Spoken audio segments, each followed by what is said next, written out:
Tony and I put the car on the ground. We shortened the springs on the back, and the height is kind of spot on for me.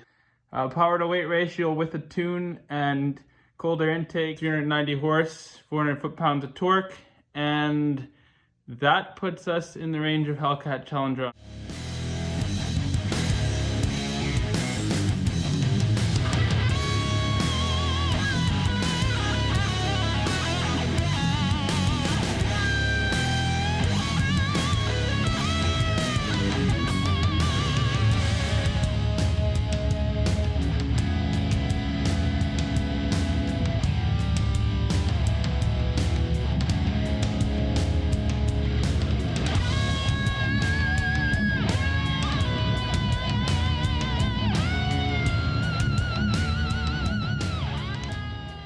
Pulled it off the dollies. Had to get a look at this thing, how low it is, and I wanted to give you guys a perspective on it. But mostly I wanted to see it, and man, she is cool. Welcome back, guys and girls, to what I think is a very special episode of Dad's Toy Garage. Tony and I are getting back on a project you've not seen in probably a year. That's this old girl right here. Was a 1972 Toyota Celica. It only kind of resembles one now. It's a very special car and a special build. This thing was a parts car, believe it or not, like completely rusted out. And we said, let's have some fun with this thing. So I want to reintroduce you, guys and girls, to this build. I'm very excited about it. It is something unique. It's a one of a kind, and it is a rocket ship. It will be. So with no further ado, let's check this thing out. So this is Project Snake Charmer. We've been off of it for about a year because of COVID. Tony and I have done some work on this thing. We finally got it lowered. I want to give a little run through because a lot of you probably haven't seen the car in a while or even know about it at this point. The headlights are set in farther because we've moved the front wheelbase forward, and we've stretched the front of the car this much, about 2 inches. You can see it here. The body is a metal wide body I'm working on.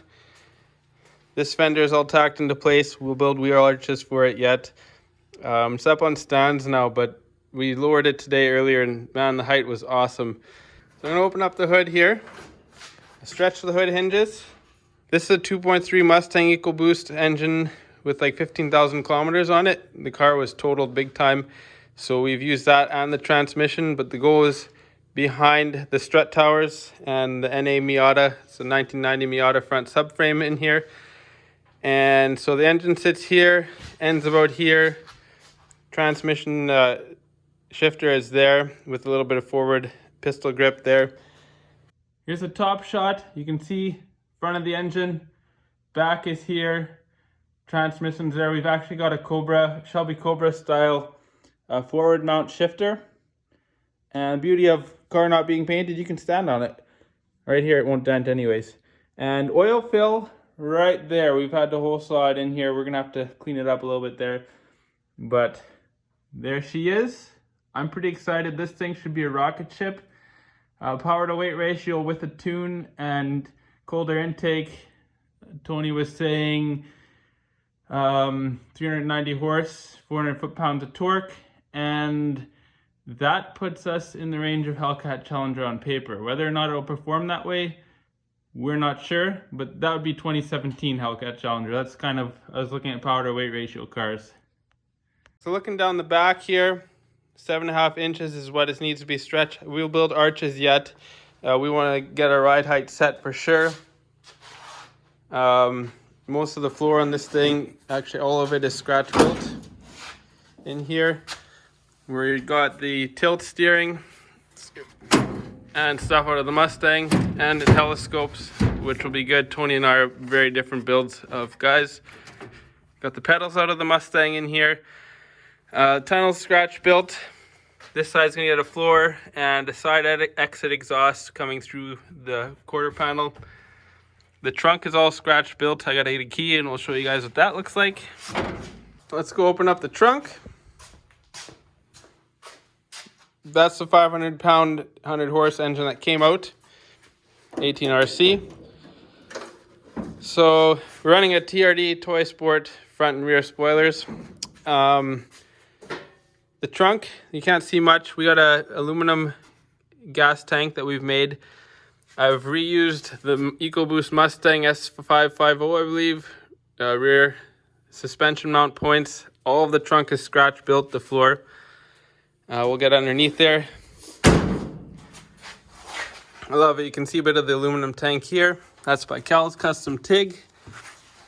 But it's got the full independent rear suspension under there from the Mustang. Continued the frame rails on the hoist. We'll get a little bit better view some point for you guys. I'm going to fill in this area of the firewall, and we're just going to take it from the top of the cowl here to this. This will be a section for like electrical components.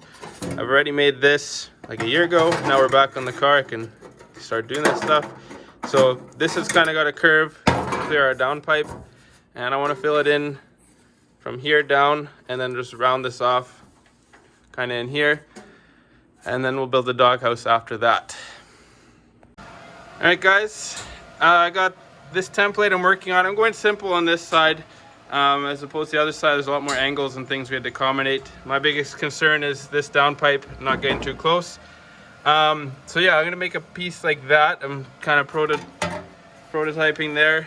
So we got the shaft here, Devin welded up the spot welds here. We just did this to, rather than just having it secured here, the shaft's overlapping a bit, give us a little more strength.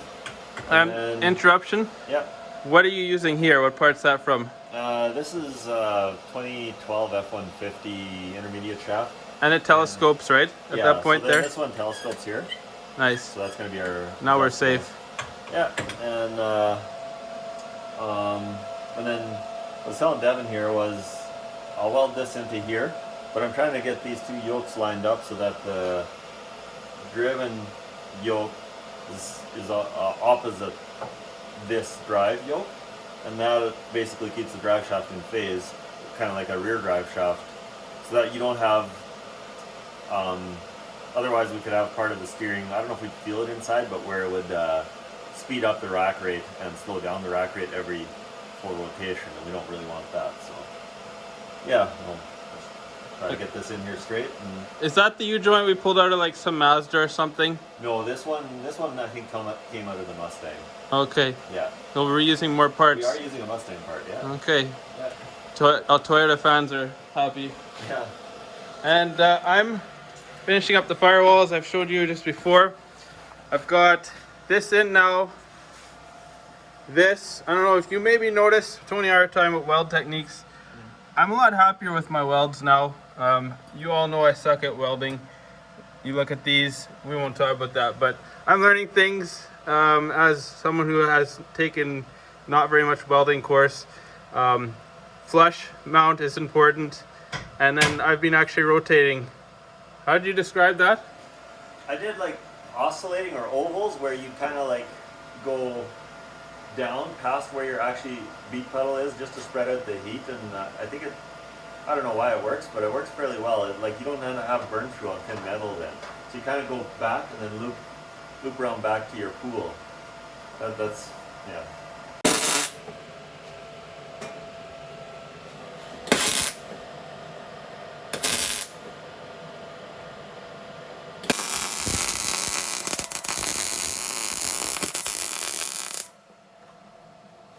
What's the flame? I don't know. Oh, there's some grease in there. Oh. It's to lubricate the wire coming out of the welder. Yeah. You're rolling. Oh, sweet. I'm rolling. You're rolling, yeah. Yeah, pretty much ready here for paint. So I got the other end on. That'll bolt to the U-joint that's attached to the steering wheel. There'll be a little bit of movement here somewhere where it goes through the firewall, where it'll have to move about probably 1/4 inch to 1/2 inch. So we'll have to figure out a foam way to keep that from opening up the engine bay to the cab. For exhaust fumes? That's to allow our steering wheel to move a little bit. But I didn't want to do, if you do 3, then you have to also do a bearing to keep the center shaft steady, right? If you're talking about three U-joints, right? Yeah, so we just did 2. See how it works. And yeah, this one's pretty much ready to get this cleaned up, and then I'll paint it, So at least this part so it doesn't rust. This part we might just leave and we'll be ready to go. As I've shown you, we've got this in here, this in here. I've made this template. What do you call it? Rapid prototyping, or Sure. yeah. So Yeah, CAD design or something. Cardboard aided design. Yeah, CAD design. So this is gonna go right here to finish off this, and that'll be the last of this firewall, and then we'll cap it off after that. So I'm gonna build that out of steel now. You can see down there, the steering shaft's down there. Turns. Wheels work. Yeah. See these wheels? We won't go much because we don't have vendor clearance yet. Yeah, and the bolt's loose down there. Okay. But yeah, so we still have the adjustment, but because door works good. Yeah, it works good. Yeah. So when we're adjusting it, it moves down there, and so that's the clearance we need. The accelerator pedal was over there, and it touches the accelerator pedal, so we'll have to fix that yet, and then I guess put a piece of foam in there to isolate the engine bay. That will be good. Just for fumes, pretty much, eh? Well, sound. Sound. Yeah. Because we got so much sound deadening. Yeah. In there. Yeah. I mean, if you're worried about fumes, then you'll be doing all these too. Yeah. Not for a while. Mm-hmm. We just leave the trunk lights open, and then we got breathability. Yeah. And what do you work on? So working in here, I got everything welded so far. I got to finish up one weld. Yes, there's still kind of booger welds, but they're getting better. I'm learning as I go here. So this is only jutted out to, if you go out in the top, it shows you get room to work. So yeah, the exhaust is right there too. Yeah, and so it allows us to drop the engine straight down out of the car when we need to blow something up or whatever would be wrong, right? It's a Ford, it won't break down, right? That's true. That's why we got rid of the Toyota motor? Yeah. Mostly because 97 horse doesn't go very fast. Oh, that's part of it. Yeah. It's not like it's a Chevy or anything, right? Yeah, that's so, yeah. Who'd want an Ecotec? Yeah, exactly. Get everybody hitting you. Well, I couldn't put the car away just like that. It's like 11 o'clock, but I had to test fit this seat now that I've done the firewall. This is out of a Mazda Speed 3, I believe. I forget what year. It was actually a pretty cool car. If it wasn't so rusted out, it would have been a neat one to bring home from the wrecker. But Tony and I got a super deal on these seats, like I've said before. And I pulled off this hardware from that side, and it leaves 4 bolts that I can drill a hole through the floor and literally bolt it in. The other side here would bolt into this framework, and the back one would bolt, put a weld nut on it and bolt up through, and it's still adjustable. So the thing is, does Tony's head clear? If that all works, I think we might leave the seat this way. To get a little perspective, currently, there's our dashboard, no end cap. That's dashboard's not done. You can see under the dash there, we got trim pieces for it. This is just the dashboard, but I wanted to get in the car and show you that I can fully stretch out here, be comfy, with room to spare. So I think Tony should fit here. This seat's all the way back. But yeah, just figure I was sitting here. Gotta close up the door. Have a little chill time. Think about the project, you know. And I don't know if I mentioned, but we bought the pair of seats. So that was after this Honda SIR seat. Super cool seat as well, but I only had one. It was hard to source one at a good value. Whereas I think we got the pair of these for probably the price of one of these. I stripped all the electronics off of the bottom of this seat, and I'm going to take off the seat cover because I noticed it's got airbag. I'm going to pull that out of there. Our old car will not have airbags for this purpose. So we're going to strip that out and save a bit of weight. Here's the airbag, and the bottom of the seat just has this plastic, and then there's zippers on it. Comes off real easy. So inside here is 2 bolts. It looks like 10 mil, and I believe when I undo those, that airbag will come out of there. Devin built this nice plate up here. Crude piece. Yeah, it works pretty good. Got a few bolts in here, a few bolts here to tie it down. This is a fuel pump for anybody doing 2-3 stuff, eh? Yeah, these are slotted so that we can just unbolt this and slide it out once the windshield's in place. Over here I did this is a factory grommet off the wiring harness off the Mustang. And then we're gonna mount the body control module up in here. Yeah, and then the wire, I guess from that point will run down here to the back. Kind of like right here. Yeah, Devin figured right in the middle, right? Yeah, and then we can keep it along this edge here. Yeah. And I can see show them what you did here, Devin. What did I do? Oh yeah. Okay, so when Tony did this, like we just talked about in the previous clips, this when it goes up and down, we're gonna unlock it here. And forwards, it rubbed right here, hey? Right up on there. Mm-hmm. And I kept this here and I cut these 2 bolts on top and just basically swiveled a little bit. And when the brake's out, we're gonna probably try and get them level like this yet. When it's out, it kind of is enough room to heel toe. I think like a nice space. The Miata might even be tighter if I remember correctly. We'll probably drive it and see how it feels, hey? Yeah, we can always cut and weld. Yeah. This will be lots of cut and weld forever on this thing. Yeah, for sure. Details on this interior that we got to finish up. Like now we've got our firewall pretty much done. This corner here needs a 3-piece put in there to cap it off like this one. So the first thing we got to do, I've made this piece here, making it out of a bit of a thicker than 18 gauge piece of steel, and that's going to go in there because what happens is I have a thick plate here. That's where the Mustang frame rail bottom half goes to. That's a 2-piece welded together situation from top to bottom.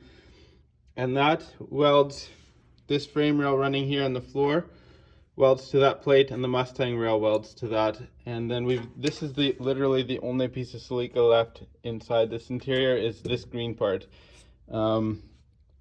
So the back side of this needs to be braced. So I'm going to be welding a piece in there. And then the next thing I'll do is come down with a plate over here, just like that one there. And that'll cap off the top of the frame rail and hopefully still allow us to get the window mechanism out there to maintain it. And then after we'll put a cap on here. So I'm gonna go cut this piece out now. I've got it ready drawn on a piece of steel. I've got my little triangle brace in there. Now I'm gonna start on this back one here. I got this triangle piece in here and that in there, so it ties the Mustang rail into our other piece. And now I got this piece here. It's gonna go right there. So I finish up this corner, and I like the sound. It's like a rock, and I think it's important because we have this frame rail joining into a multi-layer Mustang frame rail, so this is strong on both corners. These holes here, this one and that one, I've now patched up to go along with this guy, and that hole and that hole were actually where the original fuel floats went for the Mustang fuel tank. So this fender is tacked in place minus the wheel arch. The shape is there. We've widened it and stretched it. So the first thing I got to do to duplicate this is I've already started some. You've seen me tack up the top here.